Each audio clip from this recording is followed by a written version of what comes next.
નમસ્કાર, હું છું માર્ગી. આપની સાથે હેડલાઇન્સમાં જોઈએ કેટલાક મહત્વના સમાચાર. નાણાપ્રધાન નિર્મલા સીતારમણે યુવાનો માટે 5 નવી યોજનાઓની જાહેરાત કરી છે. નાણાપ્રધાને કહ્યું કે 2 લાખ કરોડ રૂપિયાના કેન્દ્રીય ખર્ચ સાથે 5 વર્ષમાં 4.1 કરોડ યુવાનો માટે રોજગાર, કૌશલ્ય અને અન્ય તકો ઉપલબ્ધ કરાવવા માટે 5 યોજનાઓ પ્રધાનમંત્રી પેકેજની જાહેરાત કરતા મને આનંદ થાય છે. આ વર્ષે અમે શિક્ષણ, રોજગાર અને કૌશલ્ય માટે 1.48 લાખ કરોડ રૂપિયાની જોગવાઈ કરી છે. આ ઉપરાંત નાણામંત્રી સીતારમણે કહ્યું કે મહિલાઓ અને છોકરીઓને લાભ આપતી યોજનાઓ માટે 3 લાખ કરોડ રૂપિયાની જોગવાઈ કરવામાં આવી છે. ઇન્ડિયા પોસ્ટ પેમેન્ટ બેંકની 100થી વધુ શાખાઓ ઉત્તર પૂર્વ ક્ષેત્રમાં સ્થાપિત કરવામાં આવશે. રાજ્યની ખાદ્ય સુરક્ષા સુનિશ્ચિત કરવા માટે પોલાવરમ સિંચાઈ યોજના પણ પૂર્ણ કરવામાં આવશે. બજેટમાં આંધ્રપ્રદેશ, બિહાર માટે મોટી જાહેરાત કરવામાં આવી છે. પોલાવરમ ઇરિગેશન પ્રોજેક્ટ ઝડપથી પૂર્ણ કરાશે, જેનો લાભ ખેડૂતોને મળશે. નાણામંત્રીએ બિહારને આર્થિક મદદની પણ જાહેરાત કરી છે. તેમણે કહ્યું કે અમે રોડ કનેક્ટિવિટી પ્રોજેક્ટના વિકાસમાં પણ સહકાર આપીશું. પટના પૂર્ણિયા એક્સપ્રેસવે, બક્સર ભાગલપુર હાઈવે, બોધ ગયા, રાજગીર, વૈશાલી, દરભંગા અને બક્સરમાં ગંગા નદી પર એક વધારાનો 2 લેન પુલ બાંધવામાં આવશે. સરકારે ભલે આંધ્ર અને બિહારને વિશેષ દરજ્જો આપવાની ના પાડી દીધી હોય, પરંતુ નાણામંત્રીએ આ રાજ્યોને દરજ્જો આપ્યા વિના વિશેષ બનાવવામાં કંઈ જ બાકી નથી રાખ્યું. આજનું બજેટ બિહાર અને આંધ્ર માટે ખાસ છે. નાણામંત્રીએ આંધ્રપ્રદેશ માટે 15,000 કરોડ અને બિહાર માટે 41,000 કરોડ રૂપિયાની સહાયની જાહેરાત કરી છે. આ સિવાય બંને રાજ્યોને અલગ અલગ વસ્તુઓ ઉપર પણ મદદ અપાશે. પ્રવાસન વિકાસ માટે બિહારના ગયામાં વિષ્ણુપદ મંદિર કોરિડોર અને મહાબોધિ કોરિડોરના નિર્માણ માટેની મંજૂરી અપાઈ છે. કેન્દ્ર સરકારે રાજગીરના સંપૂર્ણ વિકાસ અને નાલંદાના ખંડેરોના વિકાસ માટે વિશેષ જાહેરાત કરી હતી. કેન્દ્રીય નાણામંત્રી નિર્મલા સીતારમણે બજેટમાં બિહાર માટે રસ્તાઓ માટે 26,000 કરોડના પ્રોજેક્ટને પણ મંજૂરી આપી છે. આ ઉપરાંત બજેટમાં જે પ્રમાણે જણાવ્યું છે તે પ્રમાણે કસ્ટમ ડ્યુટી દૂર કરાતા કેન્સરની 3 દવાઓ સસ્તી થશે. મોબાઈલ અને મોબાઈલ ચાર્જર પર કસ્ટમ ડ્યુટી ઘટાડીને 15% કરાઈ છે, જેથી મોબાઈલ સસ્તા થશે. સોલાર સેટ પણ સસ્તા થશે. સોના અને ચાંદી પરની કસ્ટમ ડ્યુટી ઘટાડીને 6% કરવામાં આવી છે. પ્લેટિનમ પર કસ્ટમ ડ્યુટી ઘટાડીને 6.4% કરવામાં આવી છે. લિથિયમ બેટરી પણ સસ્તી થશે. ઇલેક્ટ્રિક વાયર એક્સરે મશીન પણ સસ્તા થશે. ઉત્તર પ્રદેશ લોકસભા ચૂંટણી પરિણામો બાદ બેઠકોનો દોર શરૂ થયો છે. સૂત્રો દ્વારા મળેલી માહિતી અનુસાર નરેન્દ્ર મોદીએ સંઘને ભાજપની આંતરિક બાબતોથી દૂર રહેવાનું કહી દેતા સંઘના સહ કાર્યવાહ અરુણ કુમાર સાથેની ઉત્તર પ્રદેશના ભાજપના દિગ્ગજ નેતાઓની બેઠક સ્થગિત રખાઈ છે. ભાજપના નેતા સંઘની કઠપૂતળી છે એવી છાપ ન પડે એટલે મોદીએ સંઘને દૂર રહેવા કહી દીધું હોવાનું કહેવાઈ રહ્યું છે. જમ્મુ કાશ્મીરના બટાલ સેક્ટરમાં સુરક્ષા દળો અને આતંકવાદીઓ વચ્ચે અથડામણ થઈ છે. આતંકવાદીઓ બટાલ સેક્ટરમાં ઘૂસણખોરીનો પ્રયાસ કરી રહ્યા હતા, જેને જવાનોએ નિષ્ફળ બનાવ્યો હતો. આ દરમિયાન બંને તરફથી ભારે ગોળીબાર થયો હતો, જેમાં એક જવાન ઘાયલ થયો હતો. ફાયરિંગ બાદ સૈનિકોએ વિસ્તારમાં સર્ચ ઓપરેશન શરૂ કરી દીધું છે.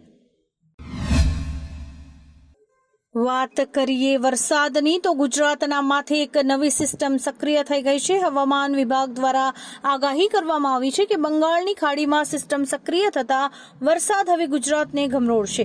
સુરેન્દ્રનગર, મોરબી અને દક્ષિણ ગુજરાતના જિલ્લામાં ભારે વરસાદની આગાહી છે, તો મધ્ય ગુજરાતમાં પણ આગામી 3 દિવસ ભારેથી અતિભારે વરસાદની આગાહી કરાઈ છે. આ ઉપરાંત સૌરાષ્ટ્રમાં પણ અતિભારે વરસાદની આગાહી કરવામાં આવી છે.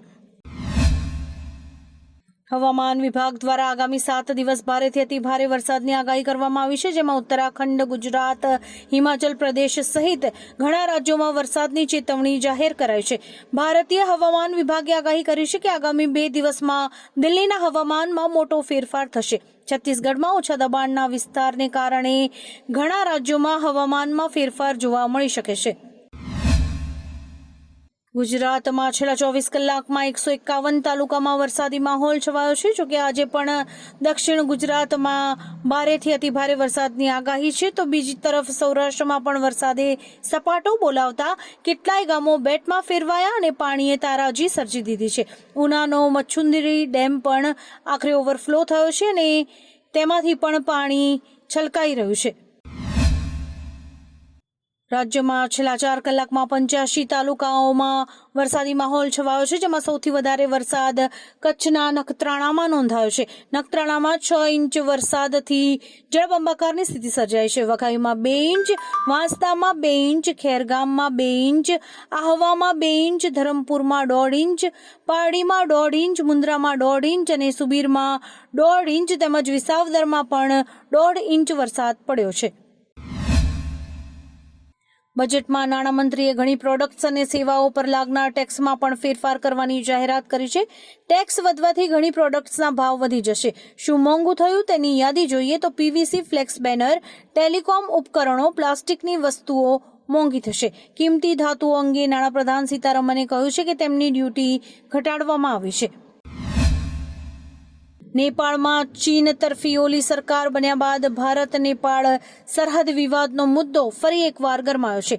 નેપાળના નવા વડાપ્રધાન કેપી શર્મા ઓલીએ લિમ્પિયાધુરા, લિપુલેખ, કાલાપાની સહિતના મહાકાલી નદીના પૂર્વ વિસ્તારને પોતાનો હોવાનો દાવો કર્યો છે. તેમણે કહ્યું કે ભારત નેપાળ સરહદ વિવાદ રાજદ્વારી તંત્ર દ્વારા ઉકેલવામાં આવશે. ઓલીએ કહ્યું છે કે કાઠમંડુ તેની આંતરરાષ્ટ્રીય સીમાઓ અંગે સ્પષ્ટ અને મક્કમ છે. સુરતમાં વરસી રહેલા ભારે વરસાદને પગલે લોકો ભારે મુશ્કેલીમાં મુકાતા જોવા મળી રહ્યા છે. સુરતમાં સીમાડા ખાડી ઓવરફ્લો થતા પાણી બેક મારવાનું શરૂ થયું છે અને તે પાણી લોકોના ઘરોમાં પ્રવેશી ગયું છે. રસ્તાઓ પણ પાણીમાં ડૂબી જતા વાહન ચાલકો મુશ્કેલીમાં મુકાયા છે. જો કે આગામી 2 દિવસ હજુ પણ અતિભારે વરસાદની આગાહી છે, જેથી તંત્ર દ્વારા નીચાણવાળા વિસ્તારોને એલર્ટ કરાયા છે. આજે રજૂ થયેલા કેન્દ્રીય બજેટમાં ભારતના સ્વદેશી અવકાશ ઉદ્યોગને આગળ વધારવા માટે 1,000 કરોડની જોગવાઈ કરવામાં આવી છે, જેના દ્વારા સ્પેસ સ્ટાર્ટઅપ અને કંપનીઝને તેમના પ્રોજેક્ટનો વિસ્તાર કરવાની તક મળશે. નાણામંત્રીએ કહ્યું કે 1 દશકમાં ભારતની સ્પેસ ઇકોનોમી 5 ગણી થઈ જશે. આ એક પ્રકારનું વેન્ચર કેપિટલ ફંડ છે, જેના દ્વારા અવકાશ ઉદ્યોગમાં રોકાણ કરાશે. ગુજરાતમાં મેઘરાજાની ધમાકેદાર બેટિંગ જોવા મળી રહી છે. ઘણા જિલ્લાઓમાં ભારે નુકસાન પણ થયું છે, તો બીજી તરફ 31 જળાશયો સંપૂર્ણ છલકાઈ ગયા છે. આ જળાશયોને હાઈ એલર્ટ જાહેર કરાયા છે. ગુજરાતની જીવાદોરી સમાન સરદાર સરોવર યોજનામાં જળ સંગ્રહ 55% નોંધાયો છે. 31 ડેમ્સ ઓવરફ્લો થતા આગળના વિસ્તારોને એલર્ટ કરવામાં આવ્યા છે. હજુ પણ વધારે વરસાદ પડી શકે છે, તો જળાશયોમાં હજુ પણ વધારે પાણીની આવક થઈ શકે છે. જો બાઇડન યુએસ પ્રમુખપદની ચૂંટણીની રેસમાંથી બહાર થયા પછી ઉપરાષ્ટ્રપતિ કમલા હેરિસ તેમની ઉમેદવારી માટે સમર્થન મેળવવા માટે પ્રયત્નો કરી રહ્યા છે. અત્યાર સુધીમાં તેમને 193 ડેમોક્રેટ સાંસદોનું સમર્થન મળ્યું છે. એવું કહેવામાં આવી રહ્યું છે કે તેમણે સાંસદોનું સમર્થન મેળવવા માટે 10 કલાક લોકો સાથે વાત કરી હતી. ડેમોક્રેટિક નેશનલ કન્વેન્શન 19 ઓગસ્ટથી શરૂ થઈ રહ્યું છે, જેમાં નવા ઉમેદવારની પસંદગી પણ થઈ શકે છે. સુપ્રીમ કોર્ટે નીટ પેપર લીકમાં પોતાનો નિર્ણય અનામત રાખ્યો છે. જોકે તે સ્પષ્ટ થઈ ગયું છે કે નીટ યુજી પરીક્ષા ફરીથી લેવામાં નહીં આવે. સુપ્રીમ કોર્ટે કહ્યું છે કે નીટ પરીક્ષા ફરીથી લેવામાં નહીં આવે, કારણ કે પુનઃ પરીક્ષાથી મોટી સંખ્યામાં વિદ્યાર્થીઓને અસર થશે. કોર્ટે કહ્યું કે તેણે છેલ્લા 3 વર્ષના પરિણામોની સરખામણી કરી છે અને પરીક્ષામાં કોઈ વ્યાપક ગેરરીતિ નથી થઈ. ગુજરાતમાં દારૂ કે નશાની હાલતમાં વાહન ચલાવતા વ્યક્તિ સાથે પોલીસ જપ્ત કરેલા વાહનોની પણ હવે હરાજી કરીને વેચાણ શરૂ કરી દેશે. રાજ્ય સરકારે નશાબંધી અધિનિયમ 1949 હેઠળ રાજ્યસાત થતા વાહનોના તત્કાળ હરાજીથી વેચાણ માટે વટહુકમ દ્વારા કાયદામાં સુધારો કર્યો છે, જેને રાજ્યપાલની મંજૂરી બાદ એકાદ સપ્તાહથી અમલમાં મુકાશે. ગત 23મી ઓગસ્ટ 2023ના રોજ ભારતનું ચંદ્રયાન-3 ચંદ્રના દક્ષિણ ધ્રુવની નજીક ઉતર્યું હતું, જે અંતર્ગત ઇસરોના વડાએ ટ્વિટર પર એક વિડીયો શેર કરીને આ દિવસને રાષ્ટ્રીય અંતરિક્ષ દિવસ તરીકે જાહેર કર્યો છે. આપને જણાવી દઈએ કે ઇસરોના વડા ડોક્ટર એસ સોમનાથે દેશભરના લોકોને આ ઉજવણીમાં ભાગ લેવા માટે અપીલ કરી છે. તેમણે કહ્યું છે કે આ દિવસે ઇસરો દ્વારા દેશભરમાં કાર્યક્રમોનું આયોજન પણ કરાશે. પેરિસ ઓલિમ્પિક 26મી જુલાઈથી શરૂ થવા જઈ રહી છે. ફ્રાન્સમાં 100 વર્ષ બાદ ઓલિમ્પિકનું આયોજન કરાશે. ફ્રાન્સનું પેરિસ શહેર આ ખેલાડીઓ અને તેમના કોચિંગ સ્ટાફ માટે સંપૂર્ણપણે હાઈ સિક્યુરિટીમાં ફેરવાઈ ગયું છે. બંદૂકો સાથે પોલીસ અને સૈનિકોને તૈનાત કરાયા છે, જેમાં ડ્રોન, રાફેલ જેટ અને હેલિકોપ્ટર વડે સમગ્ર શહેર પર નજર રાખવામાં આવી રહી છે. આવા જ કેટલાક રસપ્રદ સમાચારો નિહાળવા માટે અમારી યુટ્યુબ ચેનલને લાઇક, શેર અને સબસ્ક્રાઇબ કરો અને જોતા રહો હેડલાઇન્સ.